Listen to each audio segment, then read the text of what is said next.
Assalamualaikum warahmatullahi wabarakatuh. Selamat pagi, sahabat sehat. Bayangkan skenario ini. Anda baru saja minum obat penurun kolesterol atau obat tekanan darah yang diresepkan dokter. Lalu untuk melengkapi sarapan sehat Anda makan sepotong buah jeruk bali yang segar. Niat Anda baik, kombinasi yang terdengar sangat menyehatkan, bukan? Tapi tahukah Anda bahwa kombinasi sehat yang baru saja Anda lakukan itu berpotensi meningkatkan kadar obat di dalam darah Anda hingga ke level beracun dan bisa berakibat fatal?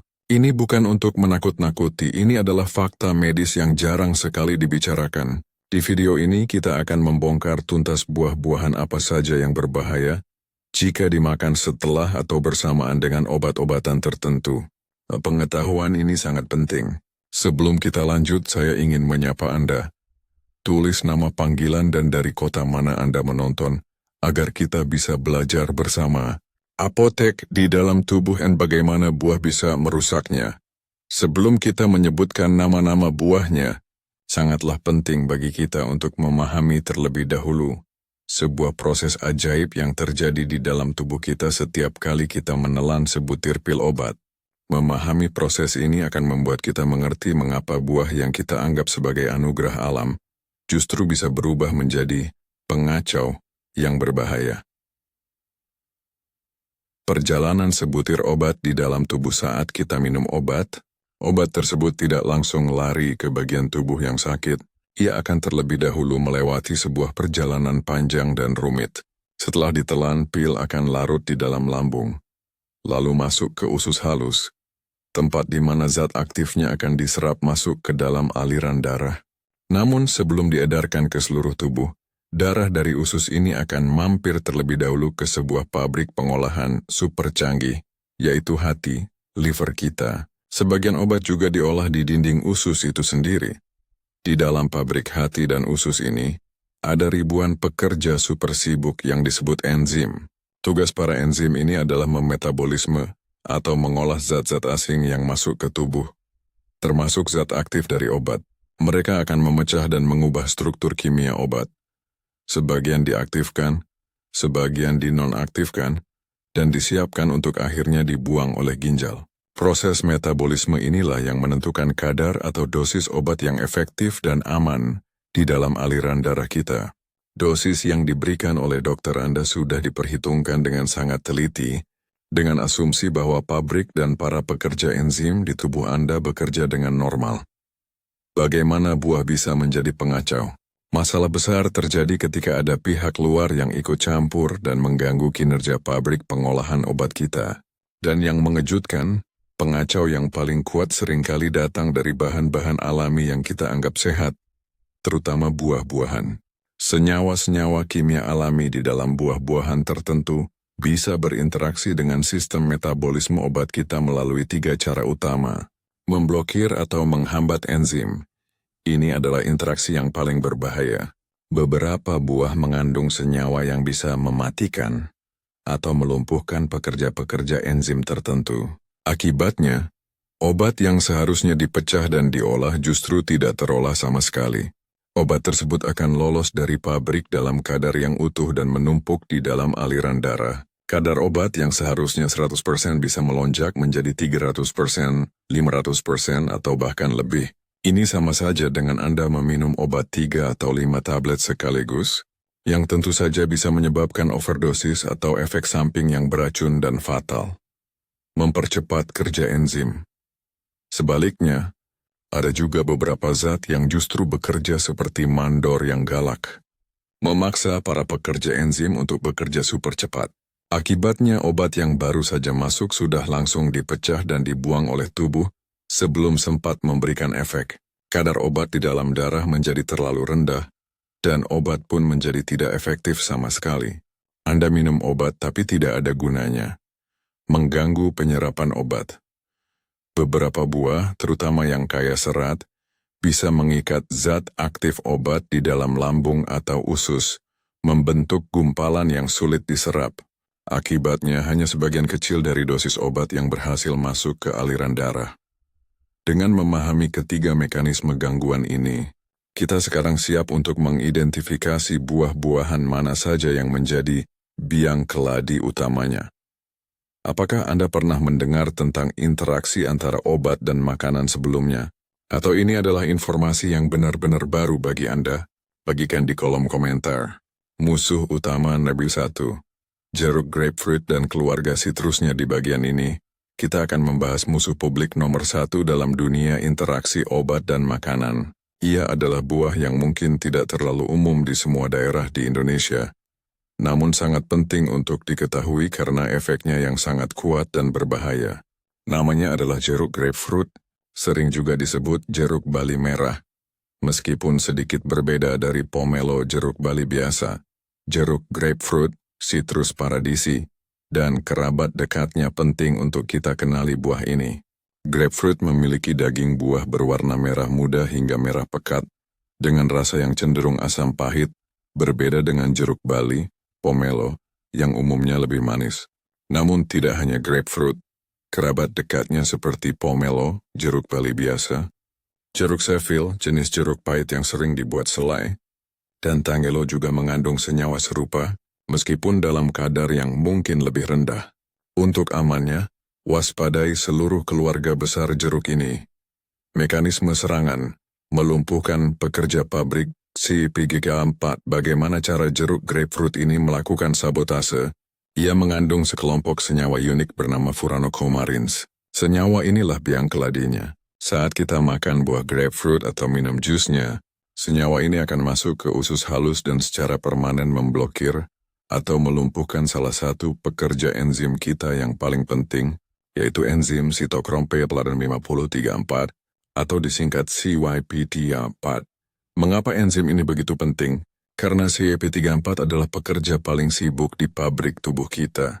Ia bertanggung jawab untuk memetabolisme atau memecah lebih dari 50% dari semua jenis obat yang ada di pasaran. Analogi sederhananya, CYP34 adalah divisi utama di pabrik pengolahan obat kita.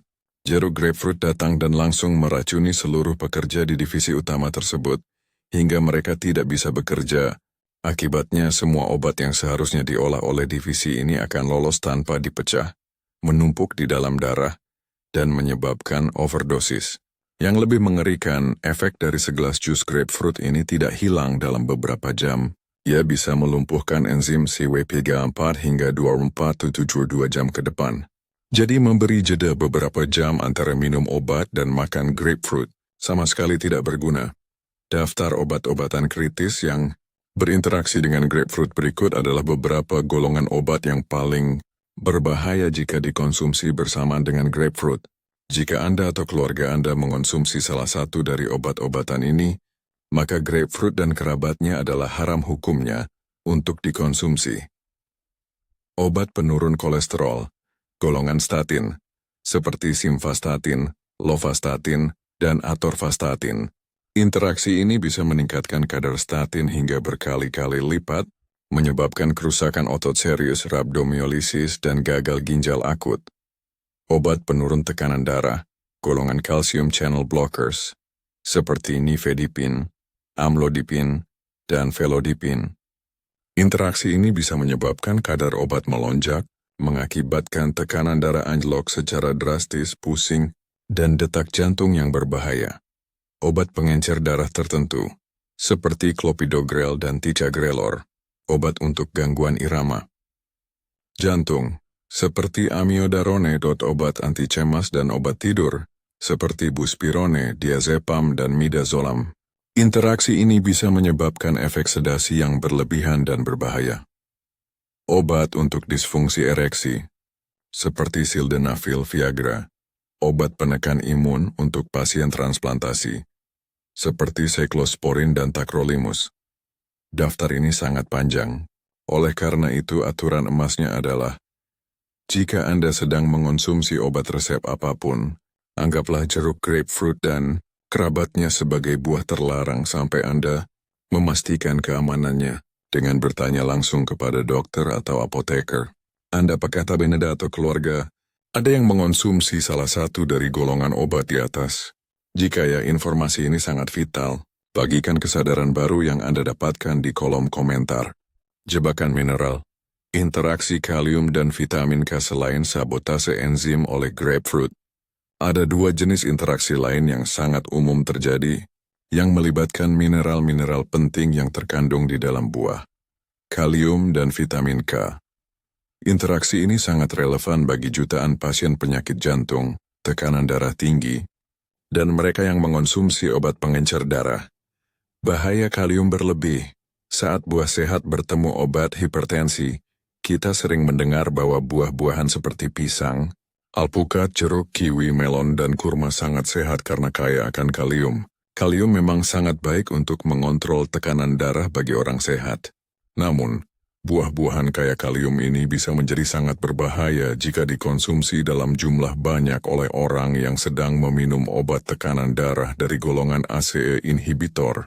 Contohnya, captopril, lisinopril, ramipril, atau ARB, losartan, valsartan, candesartan. Bagaimana mekanismenya?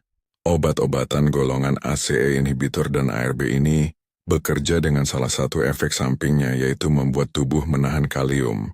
Ginjal yang seharusnya membuang kelebihan kalium, kini diperintahkan untuk menyimpannya.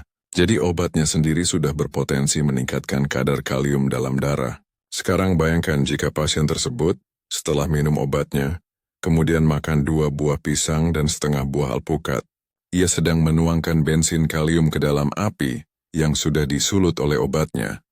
Apa bahayanya? Akibatnya adalah hiperkalemia, atau kadar kalium dalam darah yang melonjak ke tingkat berbahaya. Seperti yang sudah kita bahas, hiperkalemia adalah kondisi darurat medis yang dapat mengganggu sistem kelistrikan jantung. Gejalanya bisa berupa lemas, kesemutan, mual, hingga detak jantung yang melambat dan tidak teratur, yang bisa berujung pada henti jantung. Solusinya, ini bukan berarti pasien harus berhenti total makan buah. Solusinya adalah mengontrol porsi dengan ketat. Pasien yang mengonsumsi obat-obatan ini harus tahu persis buah mana yang tinggi kalium dan membatasinya sesuai anjuran dokter atau ahli gizi. Perang vitamin K versus obat pengencer darah, warfarin. Interaksi kedua melibatkan vitamin K. Vitamin K adalah vitamin yang sangat penting untuk proses pembekuan darah. Di sisi lain ada obat pengencer darah yang sangat umum diresepkan bernama warfarin. Warfarin bekerja dengan cara menghambat kerja vitamin K di dalam tubuh. Dengan menghambat vitamin K, proses pembekuan darah menjadi lebih lambat, sehingga mencegah terbentuknya gumpalan darah berbahaya pada pasien dengan risiko stroke atau trombosis. Bagaimana interaksinya? Sekarang, bayangkan seorang pasien yang dosis warfarinnya sudah diatur dengan pas oleh dokter, lalu suatu hari ia memutuskan untuk hidup sehat dan mulai mengonsumsi jus hijau atau makan banyak sekali buah dan sayuran yang kaya akan vitamin K, seperti kiwi, alpukat, anggur, plum, dan terutama sayuran berdaun hijau gelap seperti bayam dan brokoli. Apa yang terjadi? Ia sedang membanjiri tubuhnya dengan lawan dari obat yang ia minum. Asupan vitamin K yang tiba-tiba melonjak ini akan membatalkan efek dari warfarin. Obatnya menjadi tidak efektif, dan darahnya kembali menjadi lebih mudah membeku, meningkatkan kembali risiko terjadinya stroke atau penyumbatan pembuluh darah. Solusinya, konsistensi bukan penghindaran. Berbeda dengan grapefruit yang harus dihindari total, solusi untuk interaksi ini adalah konsistensi.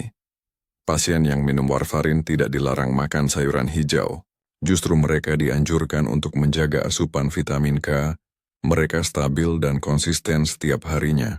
Jangan hari ini tidak makan sayur sama sekali, lalu besok makan bayam 1 mangkuk besar.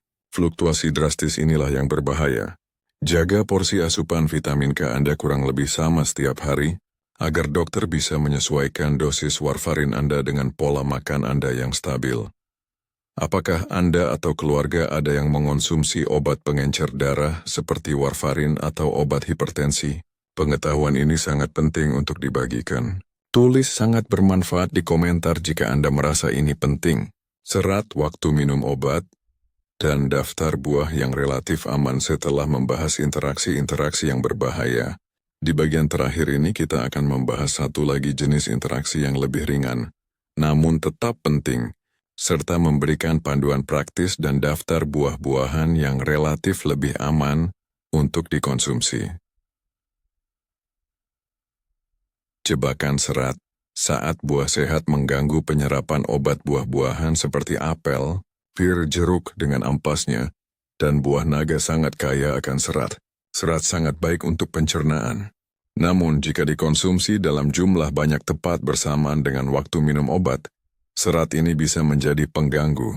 Serat, terutama serat larut, akan membentuk semacam gel kental di dalam lambung dan usus kita.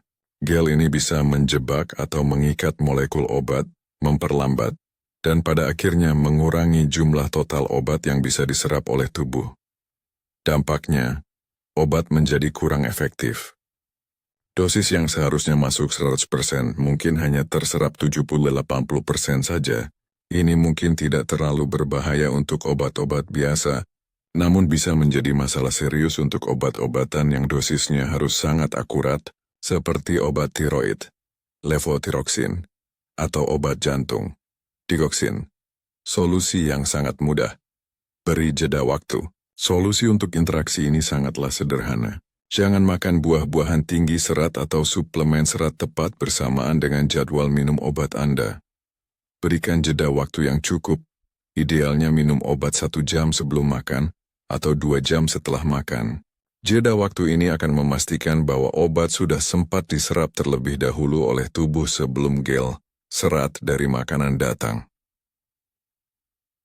Aturan emas minum obat. Hanya dengan air putih dari semua pembahasan ini, kita bisa menarik satu aturan emas yang paling aman dan paling penting. Minumlah obat Anda hanya dengan segelas penuh air putih biasa. Jangan pernah meminum obat dengan jus buah, terutama jus grapefruit, teh, kopi, susu, atau minuman bersoda, kecuali jika dokter atau apoteker Anda secara spesifik mengizinkannya. Mengapa air putih? Air putih bersifat netral, ia tidak mengandung senyawa-senyawa aktif yang bisa berinteraksi dengan enzim atau mineral. Ia akan membantu melarutkan pil atau kapsul dengan sempurna, membawanya turun ke lambung dengan lancar, dan membantu proses penyerapannya di usus tanpa gangguan apapun. Mengonsumsi obat dengan segelas penuh air juga membantu mencegah pil tersangkut di kerongkongan, yang bisa menyebabkan iritasi. Daftar buah yang relatif aman, rendah interaksi. Tentu Anda bertanya, jadi buah apa yang paling aman saya makan jika saya sedang minum banyak obat? Meskipun tidak ada yang 100% bebas risiko interaksi untuk semua jenis obat, beberapa buah berikut ini dikenal memiliki potensi interaksi yang jauh lebih rendah dibandingkan yang lain. Di antaranya adalah apel dan pir, rendah kalium, bongkak memengaruhi enzim CYP3A4, dan selama diberi jeda waktu, seratnya tidak akan menjadi masalah. Keluarga beri, stroberi, blueberry, raspberry. Umumnya aman, kaya antioksidan, dan tidak memiliki interaksi mayor yang terdokumentasi dengan baik. Semangka, rendah kalium, tinggi air, dan meskipun mengandung citrulline, interaksinya tidak sekuat dan seberbahaya grapefruit. Nanas rendah kalium dan meskipun mengandung bromelain, interaksinya tidak umum terjadi dengan obat-obatan mayor. Namun ingat, daftar ini adalah panduan umum. Aturan paling utama tetaplah berlaku. Jika Anda ragu, selalu tanyakan kepada apoteker atau dokter Anda. Apa kebiasaan minum obat Anda selama ini? Apakah sudah dengan air putih atau masih sering dengan teh atau minuman lain? Bagikan kebiasaan Anda di kolom komentar. Jadilah pasien yang cerdas dan proaktif, sahabat sehat sekalian. Kita telah menyelesaikan perjalanan kita hari ini, menyelami sebuah topik yang mungkin terdengar rumit, namun sangat vital untuk keselamatan kita. Kita kini paham bahwa buah yang kita anggap sebagai simbol kesehatan, ternyata bisa berubah menjadi pengacau berbahaya jika bertemu dengan obat-obatan tertentu. Kita telah mengidentifikasi jeruk grapefruit sebagai musuh utama yang harus diwaspadai, memahami bahaya kalium dari pisang dan alpukat saat bertemu obat hipertensi, serta pentingnya menjaga konsistensi asupan vitamin K saat mengonsumsi warfarin. Pesan terpenting dari semua ini bukanlah untuk membuat Anda takut makan buah. Buah tetaplah anugerah alam yang luar biasa. Pesan utamanya adalah untuk menjadikan Anda seorang pasien yang cerdas, proaktif, dan berdaya. Jangan lagi hanya pasif menerima obat dari dokter. Mulai sekarang, Setiap kali Anda mendapatkan resep baru atau membeli obat bebas, jadikan ini sebagai sebuah kebiasaan baru. Tanyakan 3 pertanyaan emas kepada apoteker atau dokter Anda. Dok, Mbak, Mas, bagaimana cara minum obat ini yang benar sebelum atau sesudah makan? Apakah ada makanan atau minuman tertentu yang harus saya hindari saat mengonsumsi obat ini? Apakah obat ini aman jika saya minum bersamaan dengan obat saya yang lain atau vitamin yang biasa saya konsumsi? 3 pertanyaan sederhana ini bisa menyelamatkan Anda dari efek samping yang tidak diinginkan, kegagalan terapi, atau bahkan kondisi yang mengancam nyawa. Bacalah juga label dan brosur yang menyertai kemasan obat Anda. Informasi tentang interaksi makanan seringkali sudah tertulis di sana. Sekarang, saya sendiri mendengar dari Anda. Dari semua interaksi obat dan buah yang telah kita bahas, mana yang informasinya paling baru dan paling menampar bagi Anda? Pengetahuan baru apa yang akan Anda bagikan kepada keluarga Anda setelah menonton video ini? Tulis di kolom komentar. Jika Anda merasa video ini sangat penting dan berpotensi menyelamatkan nyawa, saya mohon bantuan Anda. Tekan tombol like dan bagikan video ini seluas-luasnya, terutama di grup WhatsApp keluarga Anda. Mari kita pastikan orang tua dan kerabat kita yang rutin minum obat mengetahui informasi krusial ini. Dan tentu saja, jangan lupa subscribe dan nyalakan loncengnya, agar kita tidak ketinggalan informasi-informasi kesehatan penting lainnya. Terima kasih telah